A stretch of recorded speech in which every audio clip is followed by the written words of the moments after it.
Oui, bonjour à tous. Je vais vous présenter un peu en détail l'ensemble de la procédure de restriction dans le cadre de REACH. Une petite information concernant le règlement REACH. Donc, le règlement REACH a pour référence le numéro 1907-2006. Donc, cette réglementation REACH, REACH signifie enregistrement, évaluation, autorisation et restriction des substances chimiques, est entrée en vigueur depuis le 1er juin 2007. L'objectif de ce règlement, c'est de protéger la santé humaine et l'environnement et en parallèle améliorer la compétitivité de l'industrie chimique. Ce règlement met en place aussi l'Agence des produits chimiques, qui s'appelle l'ECHA, pour European Chemical Agency.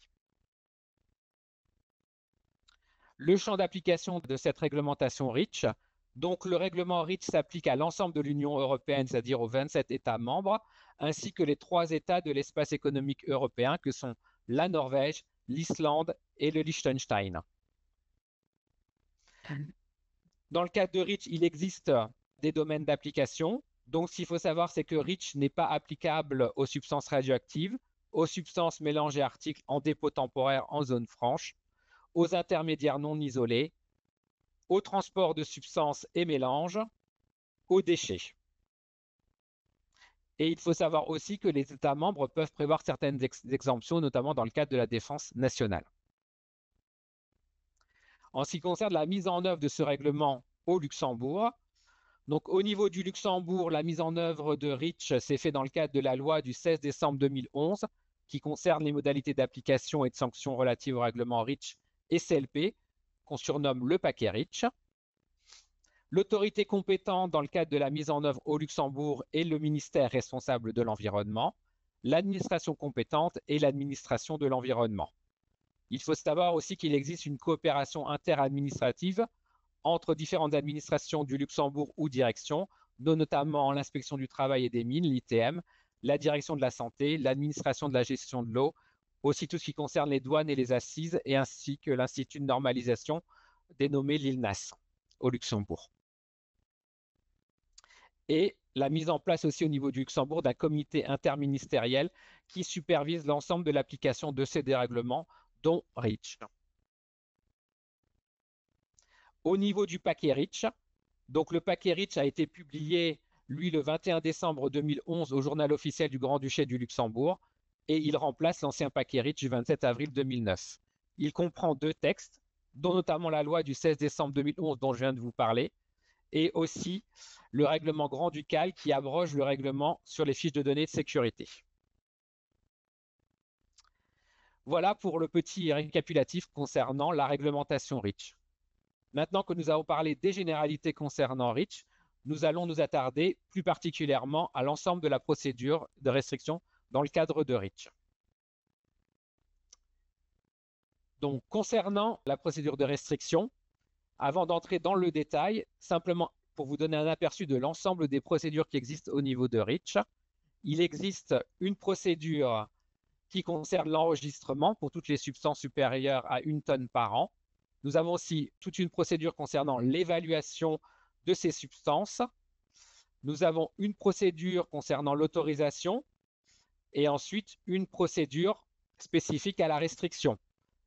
Donc, dans le cadre de cette présentation, je m'attarderai surtout à vous décrire la procédure dans le cadre de la restriction, mais je parlerai aussi un peu de la procédure d'autorisation, car dans le cadre d'un article spécifique de la réglementation REACH, il y a un lien qui est fait entre la procédure d'autorisation et la procédure de restriction. Et dernier point, on a aussi des exigences concernant une communication dans la chaîne d'approvisionnement dans le cadre des fiches de données de sécurité. Donc maintenant, nous allons entrer dans le vif du sujet concernant la procédure de restriction. Ce qu'il faut savoir d'un point de vue général, c'est que cette procédure a pour objectif de limiter la fabrication, l'utilisation ou la mise sur le marché de substances qui peuvent entraîner des effets sur la santé humaine ou l'environnement, avec un risque qui est inacceptable et qui, dans ce cadre-là, nécessite une action au niveau européen. Cette procédure de restriction va concerner l'ensemble des fabricants, importateurs et utilisateurs en aval de la substance. Dans le cadre de la procédure de restriction, il n'y a aucun seuil de tonnage. comme on peut l'avoir dans d'autres procédures telles que l'enregistrement ou l'évaluation. La procédure de restriction, d'un point de vue général, peut être enclenchée par un État membre ou l'Agence des produits chimiques, l'ECHA, à la demande de la Commission européenne, ou dans certains cas de procédure dont je reviendrai plus en détail un peu plus dans la présentation. Et dernière information, c'est dès qu'une restriction est publiée au journal officiel, donc chaque industriel qui veut mettre sur le marché cette substance va devoir se conformer aux conditions qui sont décrites dans le cadre de la restriction. Petite information, une restriction ne signifie pas aussi une interdiction. Donc une restriction donne des conditions de mise sur le marché, d'utilisation de la substance. Donc restriction ne signifie pas interdiction. C'est quelque chose d'important à savoir. Un petit rappel, ce qu'il faut savoir, c'est que avant la mise en application de REACH, il existait déjà une procédure pour restreindre la mise sur le marché ou l'utilisation de substances. Donc, cette réglementation qui existait avant la mise en application de REACH et de cette procédure de restriction, c'est la directive 76/769, qui était une directive qui réglementait et appliquait des restrictions concernant certaines substances. Donc, cette directive a été abrogée lors de la mise en application de la réglementation REACH. Et ces différentes restrictions se retrouvaient à ce moment-là dans l'annexe 1 de la directive 67/769. Ce qu'il faut savoir, c'est que l'ensemble des restrictions qui existaient dans le cadre de la directive 76/769, qui a été abrogée dans le cadre de REACH, se retrouvent désormais dans l'annexe 17 de REACH, qu'on appelle l'annexe 17, qui veut dire l'annexe concernant l'ensemble des substances qui sont soumises à restriction. Donc, si simplement vous avez besoin d'avoir un historique de tout ce qui s'est passé, donc je vous conseille de télécharger la directive 67/769 et son annexe 1, ce qui vous permettra d'avoir un retour en arrière sur l'état des lieux de ce qui se passait avant la réglementation REACH. Autre information à connaître, c'est de bien faire la distinction entre la procédure d'autorisation et la procédure de restriction. Donc, en ce qui concerne l'autorisation, ce qu'il faut savoir, c'est que l'autorisation en elle-même, c'est très simple, c'est-à-dire que le principe, c'est que tout est interdit, sauf ce qui est autorisé en concernant l'utilisation d'une substance. Contrairement à une restriction, qui signifie que tout est autorisé, sauf certaines utilisations, notamment dans le cadre aussi de la fabrication ou de la mise sur le marché des substances.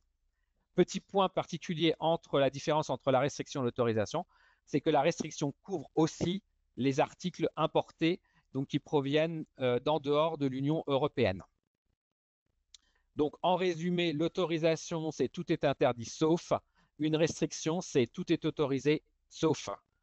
Ce qui vous permet de voir les différences majeures entre une procédure d'autorisation et une procédure de restriction. Donc, après ces petites généralités concernant la procédure de restriction, maintenant, nous allons rentrer dans le détail des différentes étapes de la procédure de restriction. Donc, l'ensemble des étapes de la procédure de restriction, pour votre information, se retrouve dans les articles 69 à 73 de la réglementation REACH. Au niveau des différentes étapes de la procédure de restriction, cette procédure peut se séparer, on va dire, en 3 étapes majeures. Une phase 1 qui est vraiment l'élaboration et la présentation d'une procédure de restriction. La phase 2 qui est séparée entre une sous-phase A qui est vraiment la période de consultation du dossier de restriction. La phase B qui est plus l'élaboration de l'avis et la phase 3 qui est plus la phase de décision et de suivi.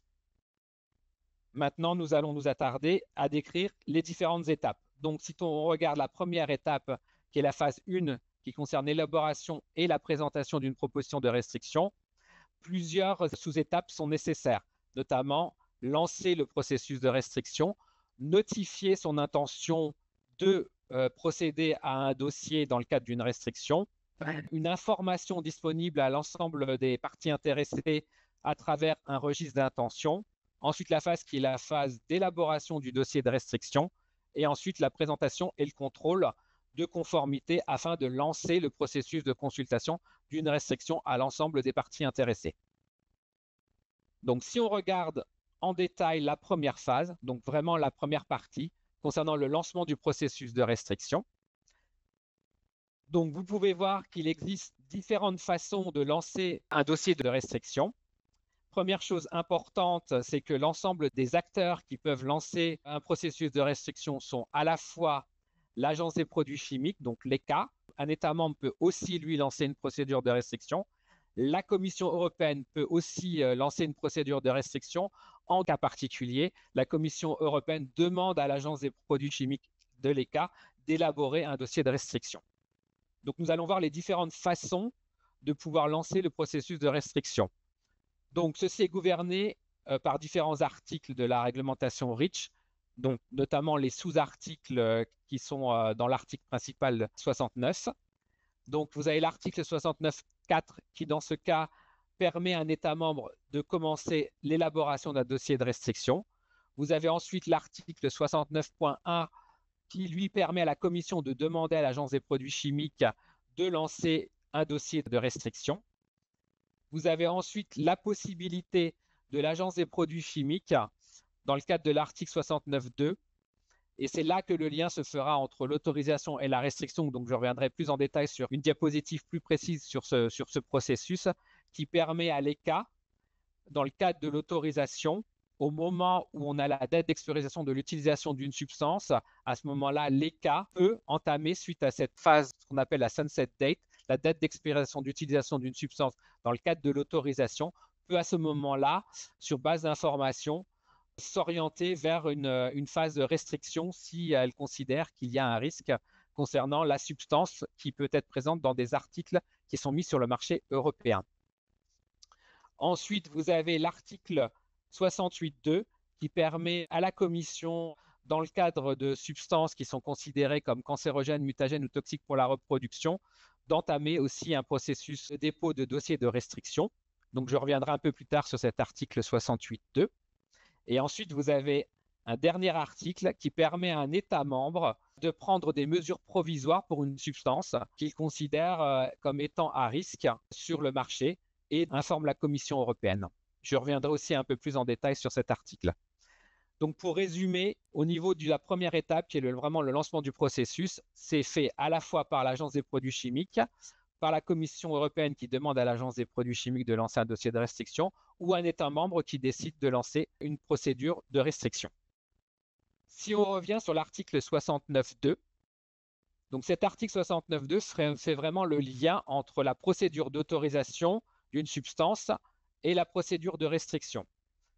Donc, l'Agence des produits chimiques, dans le cadre de l'autorisation, donc par rapport aux différentes phases que vous voyez sur ce schéma, à la fin de la date d'expiration, c'est-à-dire ce qu'on appelle en anglais la sunset date, dans le cadre de cette phase d'autorisation, doit examiner si l'utilisation de la substance chimique dans les articles est adéquatement, valablement maîtrisée.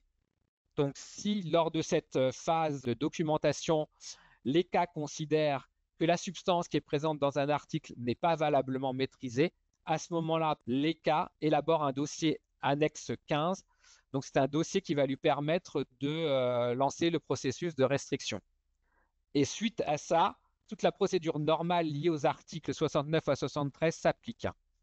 Donc, c'est là où chaque substance qui est sous autorisation, l'Agence des produits chimiques a une obligation au moment de la date d'expiration vraiment de regarder s'il y a un risque de cette substance qui peut être présente dans un article.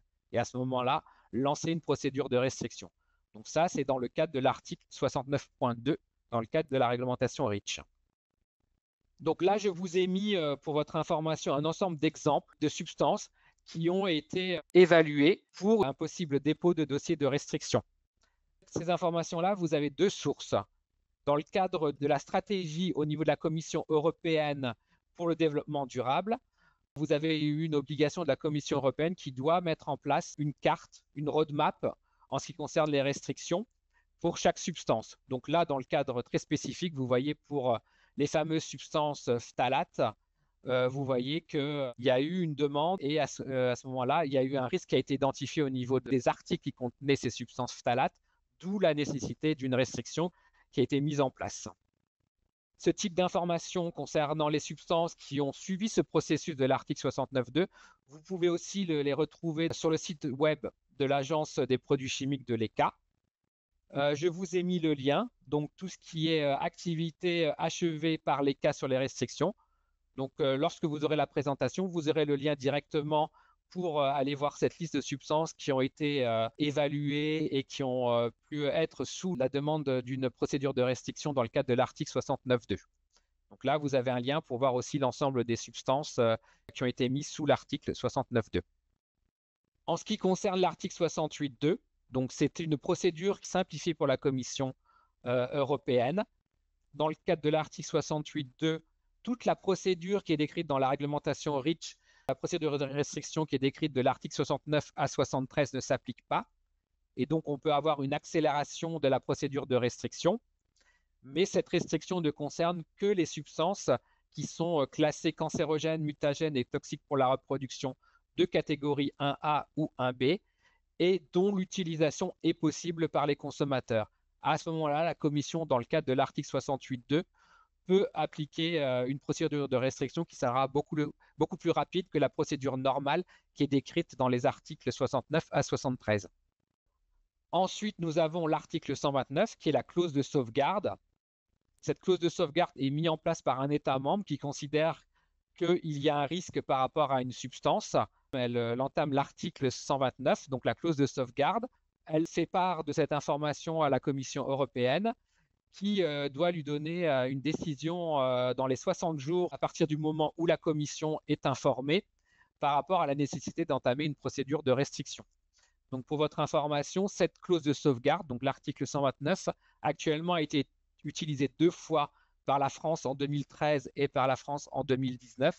Donc en 2013, c'était un risque concernant l'utilisation des sels d'ammonium dans les matériaux isolants en ouate de cellulose. Donc cette clause de sauvegarde a été étendue en 2015 et en 2019, cela concernait les bois qui étaient traités à la créosote ou à d'autres substances. Donc cette clause de sauvegarde a aussi été étendue par la Commission en 2022. Donc une fois que le processus est entamé, donc on a une sous-phase dans le cadre de la phase 1, c'est ce qu'on appelle la notification de l'intention de présenter une proposition de restriction et d'en informer via le registre d'intention.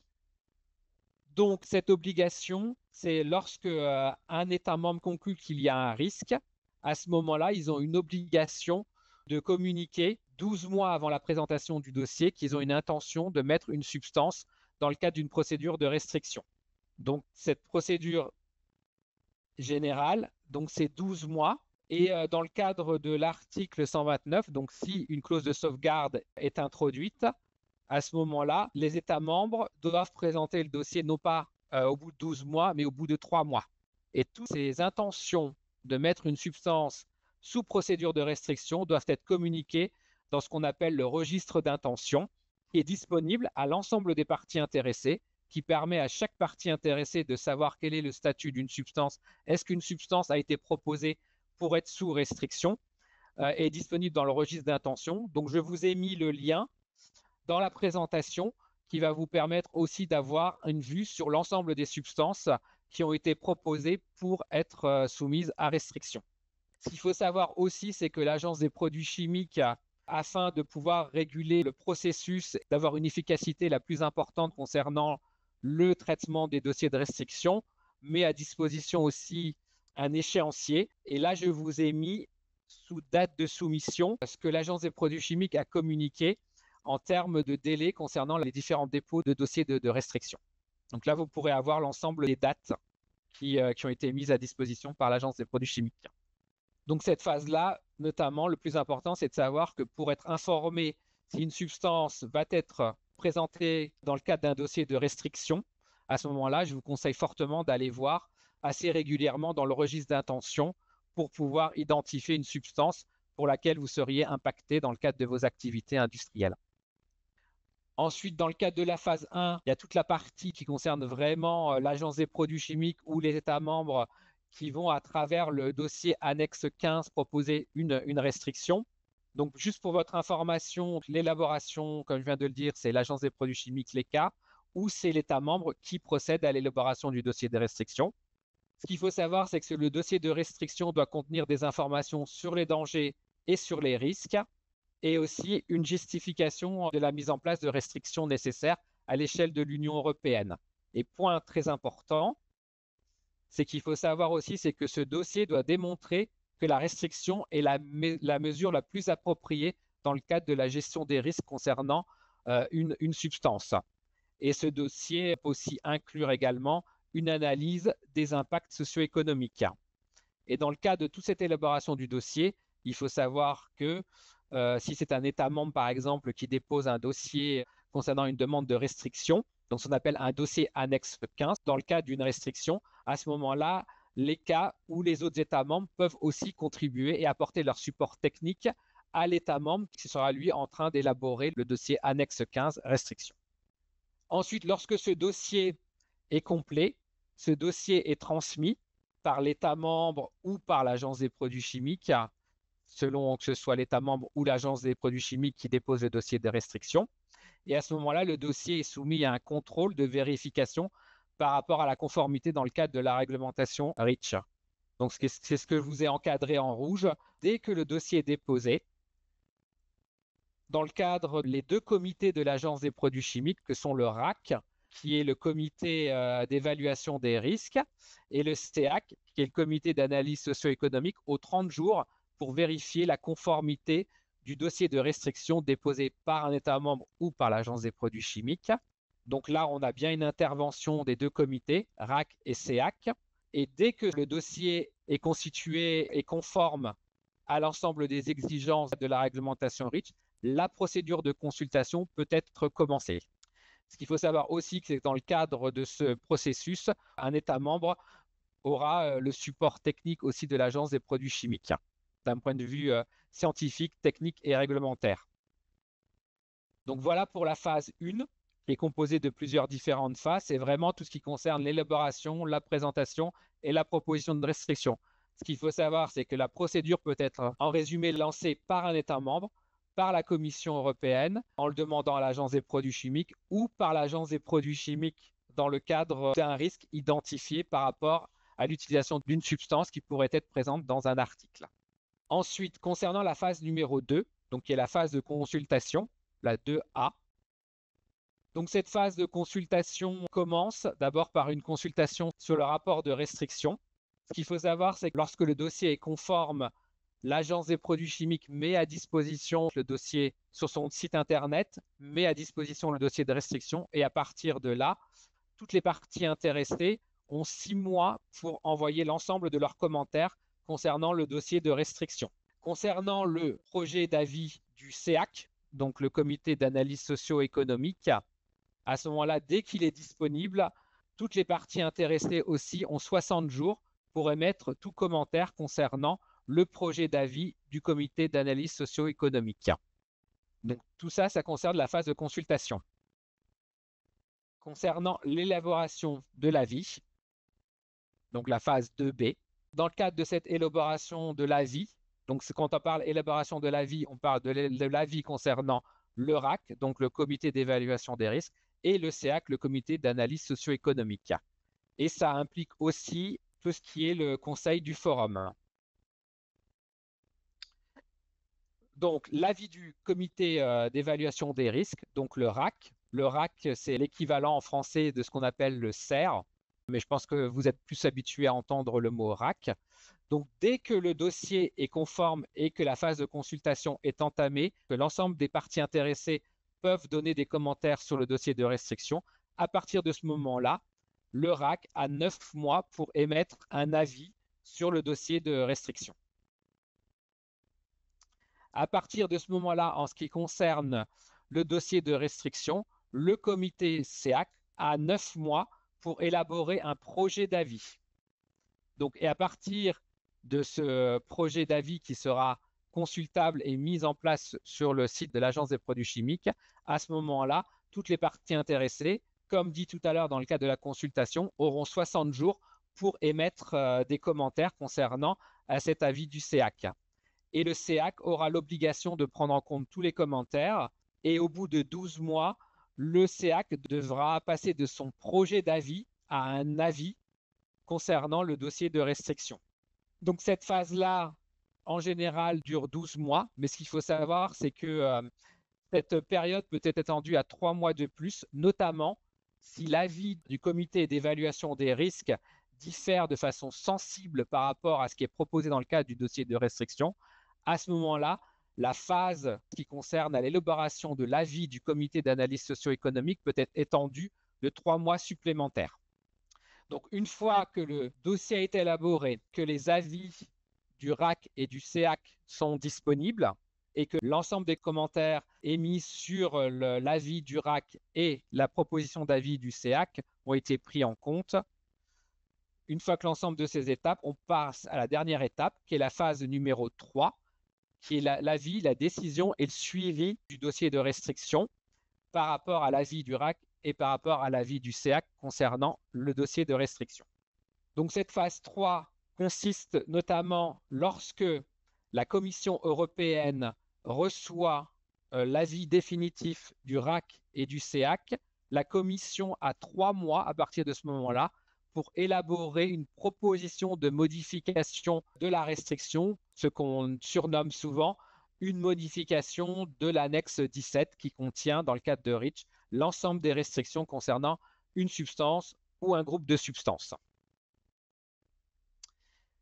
Une fois que la Commission européenne a émis un projet de modification de la liste des restrictions, ce projet est envoyé au Conseil européen et au Parlement européen, qui doivent se mettre d'accord et doivent approuver la proposition de modification de la Commission européenne. Si cette proposition est adoptée par le Conseil européen et le Parlement européen, cette proposition sera publiée au journal officiel et se manifestera par un règlement qui modifiera l'annexe 17 qui concerne l'ensemble des substances qui sont soumises à restriction au niveau de l'Union européenne. Dernière information très importante, c'est que dans le cadre de la réglementation REACH, ce sont les États membres qui sont responsables de la mise en œuvre de la restriction. C'est-à-dire qu'une fois que l'annexe 17 est modifiée, c'est aux différents États membres de s'assurer que cette restriction est bien mise en place par l'ensemble des acteurs européens. Enfin, pour terminer cette procédure de restriction et l'ensemble des informations dont je viens de vous communiquer, simplement pour vous donner une ordre de grandeur concernant la durée d'une procédure de restriction normale. Donc, du moment de l'intention de déposer un dossier jusqu'à vraiment la modification de l'annexe 17 concernant les restrictions, les dossiers actuellement prennent entre 18 et 24 mois dès lors de la publication du dossier conforme aux exigences dans le cadre de la réglementation REACH. Donc, vous voyez que c'est un processus qui prend assez de temps, donc en moyenne 1 an et demi à 2 ans. Quelques chiffres concernant l'annexe 17. Donc, ce qu'il faut savoir, c'est que depuis la mise en place au niveau européen de réglementations concernant les restrictions des substances, donc comme je vous l'ai dit tout à l'heure en introduction, avant REACH, il existait déjà des réglementations européennes, notamment la directive 67/769, qui déjà imposait aux différents acteurs certaines restrictions concernant les substances. Donc, depuis 1976, l'annexe 17, 73 substances ou groupes de substances ont été soumises à des restrictions. Depuis 1976, 5 entrées ont été supprimées. On va dire l'ensemble de ces entrées ont été supprimées tout simplement puisque la plupart de ces substances sont passées de l'annexe 17, substances soumises à restriction, dans le nouveau règlement POP, donc les substances organiques persistantes, qui est une réglementation qui est encore plus contraignante que la réglementation concernant les restrictions dans le cadre de REACH. Depuis la mise en application de REACH, 25 nouvelles entrées ont été inscrites dans le cadre de l'annexe 17. Une entrée a été supprimée. Cette entrée a été intégrée, comme j'ai dit tout à l'heure, dans le cadre d'autres réglementations, dont notamment la réglementation POP. Et depuis l'entrée en vigueur de REACH, l'annexe 17 a été modifiée environ 24 fois. Concernant les restrictions, simplement pour vous donner quelques exemples de restrictions qui existent, qui pourraient vous intéresser et qui pourraient impacter votre secteur d'activité. On peut citer notamment les restrictions concernant le cadmium et les phtalates.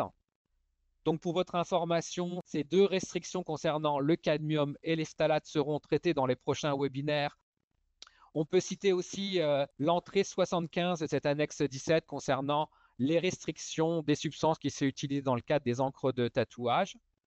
Vous avez aussi certaines restrictions qui concernent le plomb et ses composés, notamment les entrées 16, 17 et 63 de la réglementation REACH.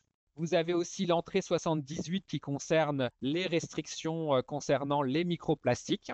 Vous avez aussi une entrée générale des substances cancérogènes, mutagènes, toxiques pour la reproduction catégorie 1A ou 1B, dont notamment par exemple le cobalt qui est couvert dans le cadre de cette entrée 28, 29 et 30. Certaines autres restrictions concernant notamment les diisocyanates qu'on retrouve beaucoup comme des substances qui sont utilisées dans la fabrication des mousses polyuréthanes. Donc ces restrictions sont concernées par les entrées 56 et 74. Dernière info, je pense que actuellement le sujet le plus brûlant, c'est toute la proposition concernant la restriction concernant les PFAS. C'est une proposition en cours de consultation.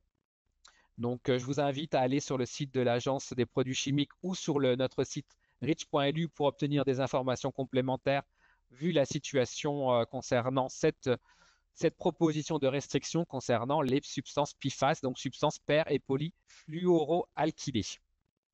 Pour votre information concernant cette restriction, en collaboration avec l'administration de l'environnement et le ministère de l'Environnement, du Climat et de la Biodiversité, on est en train de mettre en place une brochure pour vous informer, donc à destination des industriels, pour vous informer sur le statut et sur, on va dire, l'ensemble de la proposition actuelle concernant les substances PFAS et quels impacts pourrait avoir cette restriction sur vos industries et vos secteurs d'activité.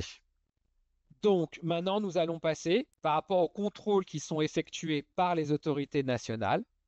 Donc comme je vous l'ai dit tout à l'heure, ce qui concerne le contrôle des autorités compétentes nationales, lorsqu'une restriction est mise en place, c'est aux États membres de vérifier si l'ensemble des acteurs sur le territoire concerné, donc notamment le territoire luxembourgeois dans notre cas, sont bien mis en place par les différents acteurs. Donc, ces obligations de contrôle de la mise en place de ces restrictions, pour votre information, sont réglementées dans le cadre des articles 125 à 127 de la réglementation REACH. Donc, dernièrement, et ces rapports, chaque année, il y a des rapports qui sont publiés sur le site de l'administration de l'environnement. Donc, simplement pour vous dire que là, dernièrement, le 19 mars, il y a 2 jours, donc le rapport 2022-2023 a été mis à disposition sur le site mvelt.lu. Donc, dans la présentation, je vous ai mis le lien directement. Vous pourrez aller télécharger l'ensemble du rapport. Donc, ce rapport ne concerne pas exclusivement les contrôles effectués dans le cadre de la réglementation REACH, mais d'autres réglementations aussi. Mais ça tarde aussi à vérifier et certains articles ont été contrôlés, notamment dans le cadre de la restriction et dans le cadre des obligations REACH. Donc, dans le rapport 2022-2023, donc, ce qu'il faut savoir, c'est qu'en 2022-2023, certains articles ont été contrôlés, donc notamment des jouets, ensuite des bijoux de fantaisie, des accessoires de sport, des mélanges. Au total, un nombre de 102 articles ou mélanges ont été contrôlés dans le cadre des contrôles mis en place par les autorités compétentes nationales. Et parmi ces 102 produits, donc, il y a eu un contrôle au niveau de la composition chimique de ces produits, bien sûr, et ça a été réalisé environ dans 15 points de vente. Le résultat, c'est que parmi ces 102 produits contrôlés, 40 ont été déclarés non conformes. Suite à cette non-conformité, ces produits ont été interdits de mise sur le marché luxembourgeois. Et 3 déclarations ont été faites au niveau de ce qu'on appelle l'outil ICSMS. Donc, pour votre information, l'outil ICSMS est une plateforme de collecte d'informations sur lequel les États membres peuvent communiquer des informations concernant la non-conformité des produits qui sont mis sur le marché, mais aussi c'est un outil qui est à disposition des consommateurs, qui leur donne un état des lieux aussi des produits qui sont non conformes, qui ont été retrouvés lors des contrôles mis en place par les différents États membres, ici dans notre cas au niveau du Luxembourg. Donc, c'est cette première possibilité d'avoir, à travers l'outil ICSMS, d'avoir une information sur ces produits non conformes. Ce qu'il faut savoir, c'est que ce type d'information peut aussi se retrouver sur ce qu'on appelle le safety gate. Donc, pour votre information, le Safety Gate, c'est un système d'alerte rapide au niveau européen qui permet un échange rapide entre les différentes autorités nationales d'information sur les mesures prises lorsqu'un produit est considéré comme non conforme. Donc, non conforme, ça veut dire à la fois à la réglementation REACH par rapport à d'autres critères, notamment à la sécurité générale des produits, par rapport à d'autres critères de problématiques résistance au feu, etc., etc. Donc, ce que je vous ai mis, c'est que je vous ai mis un lien direct pour aller voir sur le Safety Gate. Donc, vous pouvez trier par État membre, par type de non-conformité et vous pourrez avoir un aperçu de ces déclarations au niveau du Safety Gate au Luxembourg et dans tous les pays européens. Je vous ai mis aussi en ligne le rapport 2022 par rapport à l'ensemble des alertes qui ont été faites au niveau européen. Donc, ce qu'il faut savoir, c'est qu'au niveau européen, en 2022, il y a eu 2117 alertes concernant un produit non conforme mis sur le marché européen qui a été identifié lors des contrôles mis en place par les différents États membres. Les types de produits qui ont été considérés comme non conformes. Donc là, vous avez un petit diagramme qui vous donne le pourcentage des différents produits. Donc, juste pour vous donner une idée, il y a quand même 23% de jouets au niveau européen qui ont été contrôlés et considérés comme non conformes par rapport aux exigences de la réglementation européenne. Donc, l'ensemble des exigences, pas forcément que REACH. Ce qu'il faut savoir, c'est que parmi ces 2117, il y a quand même 35% de non-conformité qui étaient liées à un risque chimique. Donc, c'est-à-dire 35% dans le cadre des réglementations produits chimiques, dont notamment REACH et CLP. Et sur l'ensemble de ces 2117, 50% des produits provenaient de la République populaire de Chine et de Hong Kong. Donc, une grosse partie des produits étaient des produits importés en dehors de l'Europe. En ce qui concerne spécifiquement les alertes au Luxembourg dans le cadre du Safety Gate en 2023, donc 13 alertes ont été signifiées sur le Safety Gate. Vous pouvez aller voir directement sur le lien que je vous ai mis pour avoir accès au Safety Gate. Et comme exemple, je vous mets là une poupée en plastique avec ses accessoires qui a été contrôlée en 2023 avec une problématique concernant la concentration en phtalate qui était quand même de l'ordre de 30% supérieure à l'obligation concernant les phtalates dans le cadre de la restriction que vous retrouvez dans les entrées 51 et 52 de l'annexe 17 de REACH. Donc ce produit a été considéré comme non conforme dans le cadre du règlement REACH. Et lorsqu'il a été déclaré non conforme, il y a eu une interdiction bien sûr de mise sur le marché et donc les produits ont dû être retirés du marché luxembourgeois. Ce qu'il faut savoir aussi, c'est que dans le cadre du programme Safety Alert, il y a des échanges entre les différentes autorités nationales, c'est-à-dire qu'un produit non conforme peut être détecté dans un État membre, mais ce produit-là peut se retrouver sur d'autres marchés européens. Donc là, je vous ai mis le cas d'une alerte qui a été signifiée en Allemagne, mais ce produit-là a été aussi retrouvé sur le marché luxembourgeois. Et grâce à ça, ça permet aux différentes autorités nationales d'échanger des informations et de s'assurer qu'un produit non conforme dans un État membre est retiré aussi sur les autres marchés européens. Donc pour votre information, en 2023, il y a eu 3 alertes qui ont été signifiées par d'autres États membres. Et si je prends l'exemple là d'un bijou, donc le produit a été contrôlé en Allemagne, a été contrôlé non conforme parce qu'il contenait une teneur excessive de cadmium. Et comme vous pouvez le voir, sur cette fiche accessible à travers le Safety Gate, ce bijou était aussi mis sur le marché luxembourgeois, donc ce qui a permis aussi aux autorités compétentes luxembourgeoises de pouvoir être informées et de pouvoir aussi retirer ce produit sur le marché luxembourgeois. Voilà pour l'ensemble de la procédure de restriction. Donc simplement pour résumer concernant la procédure de restriction, bien se rappeler qu'une procédure de restriction peut être déclenchée par un État membre, par l'Agence des produits chimiques en tant que telle ou à la demande de la Commission européenne. Dès lors, il y a une élaboration d'un dossier qui doit être communiqué à travers le registre d'intention. Donc, je vous conseille fortement d'aller voir assez régulièrement les registres d'intention qui vous permet de savoir si un État membre ou l'Agence des produits chimiques en elle-même ou à la demande de la Commission européenne a l'intention de mettre une substance dans le cadre de l'annexe 17 de REACH, donc sous une restriction. Et ensuite, il y a toute une phase de consultation qui vous permet à chaque industriel, européen et non européen, donc très important à savoir, ce dossier est disponible lorsqu'il est déclaré conforme et mis à disposition sur l'Agence des produits chimiques, ce qui vous permet, vous, en tant que partie intéressée, donc industriel, particulier, de pouvoir faire des commentaires à la fois sur le dossier, sur la partie aussi de l'avis du comité d'évaluation des risques et aussi sur le dossier d'analyse socio-économique. Donc, je vous conseille fortement aussi, lorsque un dossier de restriction est mis à disposition, si vous êtes concerné, c'est de participer à cette phase de consultation qui va vous donner quand même une période de 6 mois pour faire part de vos commentaires concernant la proposition de restriction et pour que vos intérêts soient pris en compte par les différents comités de l'Agence des produits chimiques que sont le comité RAC et le comité CEAC.